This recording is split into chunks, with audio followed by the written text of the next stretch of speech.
अब मैं जिस बिंदु पर आपको आज वार्ता के लिए उपस्थित हूँ वह है कि हमारे ग्रंथों में आज जो उपलब्ध हैं उनमें बहुत बहुत प्रक्षेपण हो चुका है और प्रक्षेपण इस सीमा तक हो चुका है कि जो ग्रंथकार हैं उनकी मूल भावना तहस नहस हो गई है। एक उदाहरण जैसे देते हैं, हमारे सामने महर्षि वाल्मीकि के द्वारा विरचित संस्कृत महाभाषा में रामायण उपलब्ध है। अब उस रामायण को जब मैं पढ़ता हूँ तो उसके जो 6 कांड हैं, अंतिम कांड उसका अयोध्या कांड है, युद्ध कांड है, और युद्ध कांड को पढ़ने के उपरांत लगता है कि पूरा का पूरा ग्रंथ अपने अंतिम चरण में पहुंच चुका है। वो समापन की अवस्था है उस युद्ध कांड में। अब उस समापन की अवस्था तक पहुंचते पहुंचते श्री राम के धीरोदात्त चरित्र का जितना खूबसूरत वर्णन महर्षि वाल्मीकि जी ने किया है उतना खूबसूरत वर्णन किसी व्यक्ति ने श्री राम के संदर्भ में नहीं किया है। क्यों? क्योंकि महर्षि वाल्मीकि जी का राम के प्रति जो विचार था वह एक धीरोदात्त चरित्र के नायक के रूप में था, जबकि अन्य जितने लोगों ने रामायण लिखा है या राम के विषय में चर्चाएं की है वे राम के प्रति किसी न किसी धारणा विशेष से जुड़े हुए थे।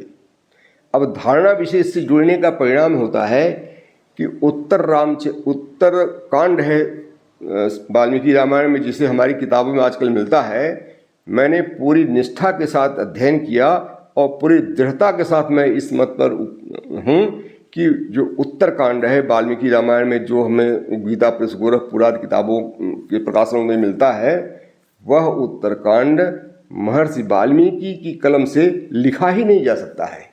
क्यों? क्योंकि उस उत्तरकांड में ढेर से ऐसी किंवदंतियों को श्री राम जी से जोड़ दिया गया है, जिनके आधार पर यदि हम श्री राम का चरित्र चित्रण देखते हैं करते हैं तो वह धीरोदात्त नायक के रूप में न होकर के एक कानाफूसी पर आधारित नायक की भांति उपस्थित होते हैं। वह पत्नी से विद्वेष करते हैं और वह जनता से डरते हैं, अपनी बात को जनता को समझा नहीं पाते हैं। परिणाम जनरों से ऊब करके वह अपनी उस प्राण प्रिया पत्नी का परित्याग कर देते हैं जो गर्भावस्था में थी।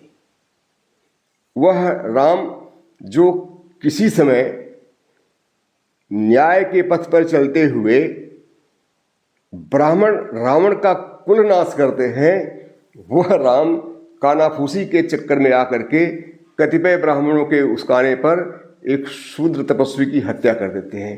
तो ये सब सारी बातें हैं जो वाल्मीकि रामायण के उत्तरकांड में लिपिबद्ध कर दी गई हैं। ये सब कैसे महर्षि वाल्मीकि की हो सकती हैं? उस महर्षि वाल्मीकि की जिस महर्षि वाल्मीकि ने श्री राम के धीरोदात्त नायक के रूप में प्रस्तुत करते समय कलम तोड़ दिया है। तो ऐसी स्थिति में हमें महर्षि वाल्मीकि जी को एक दूरदर्शी कवि समझने के लिए वाल्मीकि जी के नाम से जो रामायण प्रचारित और प्रसारित हो रही है उस पर गंभीरता से विचार करना चाहिए और यह मत अवधारित करना चाहिए कि रामायण के अंग के रूप में यदि उत्तरकांड जोड़ा गया है तो वह रामायण का अंग हो ही नहीं सकता है।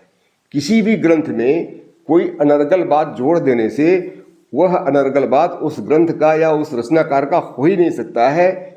इसका अध्ययन करने के लिए हमें पूरी की पूरी निष्ठा के साथ काम करना होगा, पूरी की पूरी पूर्वाग्रह रहित होकर के काम करना होगा, ताकि हम यह समझ सकें कि जो अंश जोड़ा गया है क्या उस अंश को वह कवि लिख सकता है, विशेष करके उसके विषय में जिसके चित्रण के संदर्भ में वह प्रतिबद्ध है।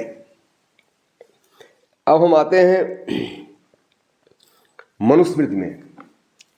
मनुस्मृति में देखा जाता है, जैसे एक छोटा सा उदाहरण दूं, भाई पूरा बात तो हम इस 5-10 आधे घंटे के वीडियो में नहीं बता पाएंगे। मैं एक छोटा सा उदाहरण नारी के प्रति मनुस्मृति में जो विचारधाराएं फैलाई गई हैं उसके विषय में कह रहा हूँ कि जब मनुस्मृति में कहा जाता है कि यत्र नार्यस्त पूजन्ते रमन्ते तत्र देवताः यत्रैस्तास्तु न पूजन्ते ता सर्वा तत्र सर्वा अफला क्रिया, यानी जहाँ पर नारियों की पूजा नहीं होती है वहाँ पर सारी की सारी क्रियाएं असफल हो जाती, अफलीभूत होती हैं। तो नारी के प्रति इस सम्मान के साथ जीने वाला जो हमारा मनु है, मनुस्मृति का रचनाकार मनु है, उस मनु की लेखनी से यदि हम यह लिखाने का प्रयास करते हैं कि पिता रक्षित कौमारे भर्ता रक्षित यौवने पुत्रो रक्षित वार्धक्ये न स्त्री स्वातंत्र मर्हति। अब हम जो मनु यह कह रहे हैं अपनी स्मृति में कि नारी सदैव पूज्य है, जहाँ नारी का अपमान होता है वहाँ क्रियाएं असफल हो जाती हैं, उस मनु के लेखनी से यदि हम यह कहते हैं कि नारी को स्वतंत्रता का अधिकार ही नहीं है, तो कितनी बड़ी त्रुटिपूर्ण बात हम उस महान लेखक के साथ जोड़ रहे हैं जिसके विचार में वो आ ही नहीं सकता।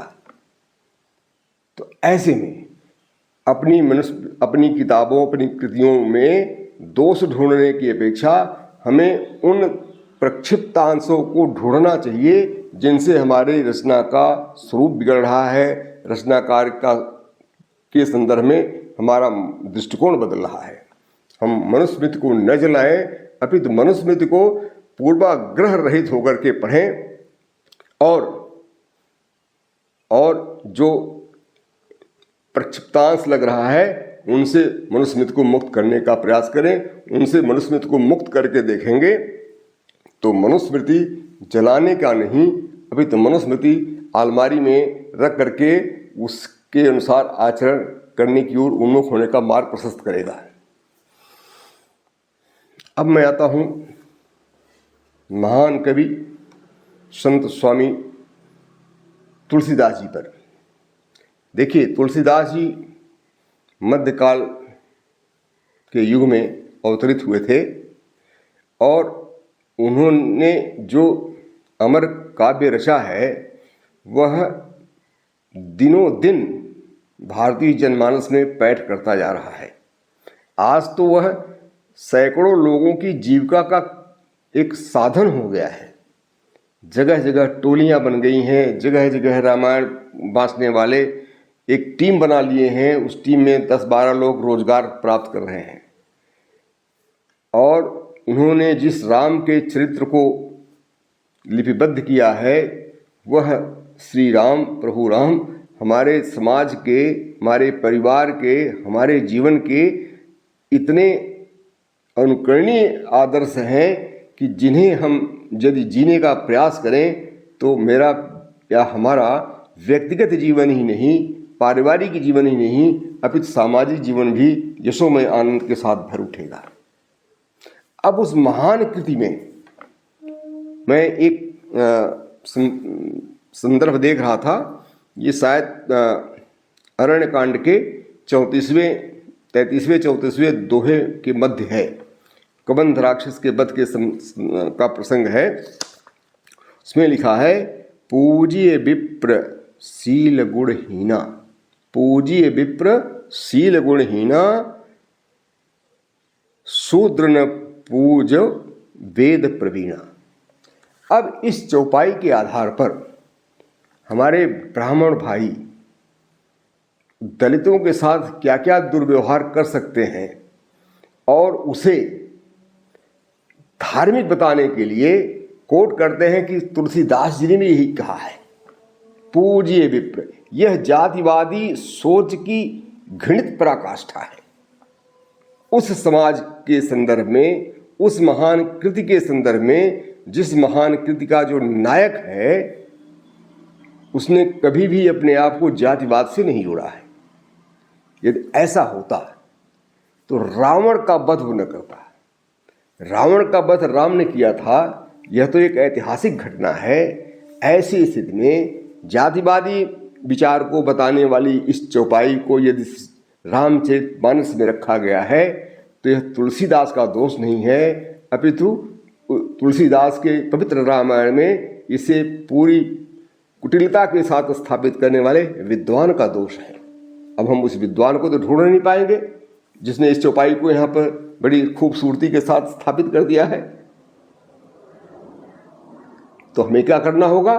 हमें बड़ी ही श्रद्धा के साथ, हमें बड़ी ही दृढ़ता के साथ, हमें बड़ी विश्वास के साथ यह मत स्थापित करना होगा, स्वीकार करना होगा कि यह चौपाई तुलसीदास जी के नाम पर प्रक्षिप्त रूप में कलुषित तरीके से जोड़ दी गई है।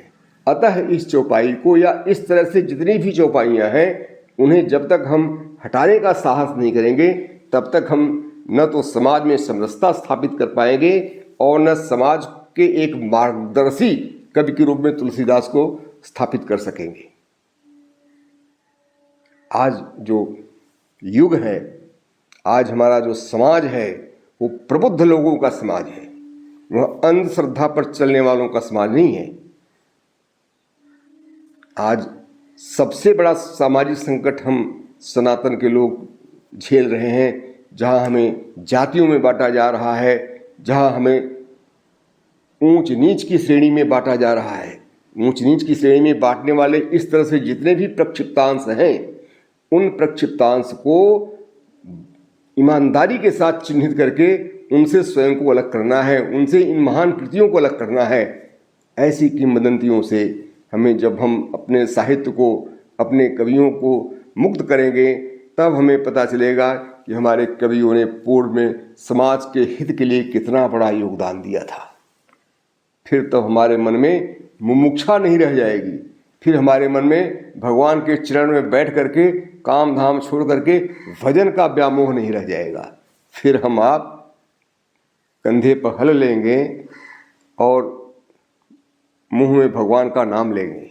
फिर चाहे एक बार ही भगवान का नाम लेंगे, फिर हम अहरनिश नाम जप करके पुण्य कमाने की भावना से ऊपर उठेंगे और स्वयं के लिए, परिवार के लिए, समाज के लिए जो अपेक्षित काम है उसकी ओर उन्मुख होंगे। और जब हम अपेक्षित काम की ओर उन्मुख होंगे तब धीरे धीरे अपनी निजी अभिलाषा है वह समापन की ओर जाएगी। श्री कृष्ण जी ने कहा है, न जातु काम, मनुस्मृति ने कहा है, न जातु काम कामानाम उपभोगेन सामति। अभिलाषाओं की कोई सीमा नहीं है। तो अभिलाषा, अच्छा, और आप निरभिलाष नहीं हो सकते। यह लोग धारणा मन से निकाल दें कि एक ऐसी स्थिति आ सकती है जब आप निरभिलाष हो सकते हैं। क्यों निरभिलाष नहीं हो सकते हैं? क्योंकि आप चेतन हैं। चेतना आपका एक ऐसा गुण है जो आपके सत्व के साथ जुड़ा हुआ है। और जब आप चेतन हैं तो काम तो आपके मन में रहेगा, आपके साथ काम भी जुड़ा हुआ है। ऋग्वेद में ही समझा गया है कि जो अनभिव्यक्त परम तत्व था उसमें भी कामनाएं थीं, कामस्तदग्रे समवर्तता थी। जो जिस सूक्ष्म तत्व का चित्रण ऋग्वेद में हुआ है और जिससे माना जाता है कि पूरी सृष्टि प्रादुर्भूत हुई है, उसमें भी काम पहले से ही विद्यमान था। काम का सृजन बाहर से नहीं हुआ था। तो ऐसी किसी अवस्था के आने की प्रतीक्षा न करें जब आप कामना रहित होंगे। कामना रहित आप हो नहीं सकते हैं, क्योंकि कामना आपके सत्व गुण, आपका सत्व है, आपका इसेंशियल है, आपका इसेंस है। कामना से रहित होकर के आप हैं नहीं।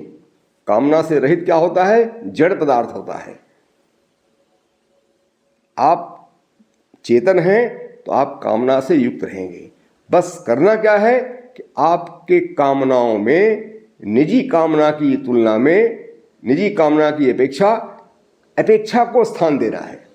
और जैसे जैसे आपकी अभिलाषाओं में अपेक्षा को स्थान मिलता जाएगा, वैसे अभिलाषा का स्तर कम होता जाएगा और अपेक्षा का स्तर बढ़ता जाएगा। जब अपेक्षा का स्तर अभिलाषा से ज़्यादा हो जाएगा तब आप अभिलाषा के जो है काम करने की तुलना में अपेक्षा के लिए काम करना आरंभ कर देंगे।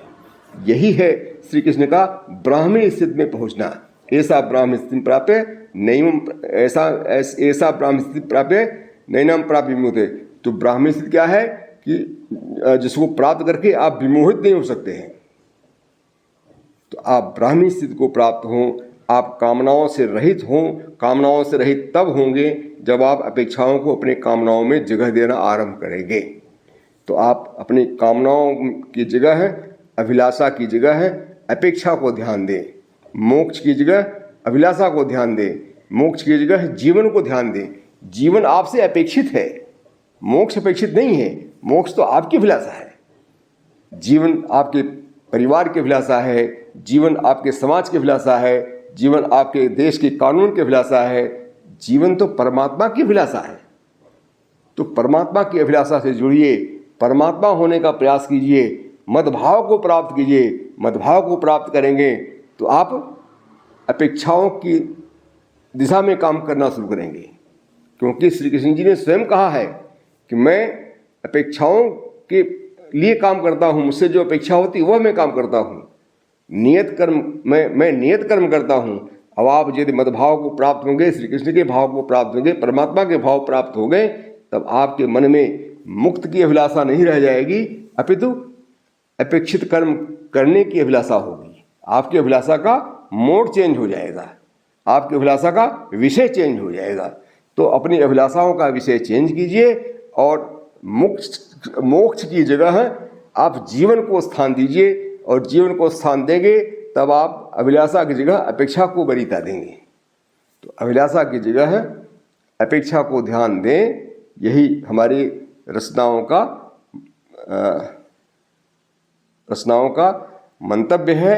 यदि हमें अपनी रचनाओं पर विश्वास है, यदि हमें परमात्मा में विश्वास है, तो हम परमात्मा में अपनी इच्छा को न थोपें, अपितु परमात्मा की इच्छा को जानने का प्रयास करें।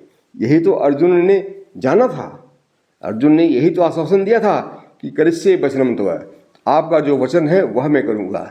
इसीलिए अर्जुन भक्ति के लिए नहीं गए, शरणागति की साधना अर्जुन ने नहीं किया, अर्जुन ने ज्ञान साधना की, अपने आप को नहीं मोड़ा, अर्जुन ने तपस्या नहीं किया। अभी तो अर्जुन ने क्या किया?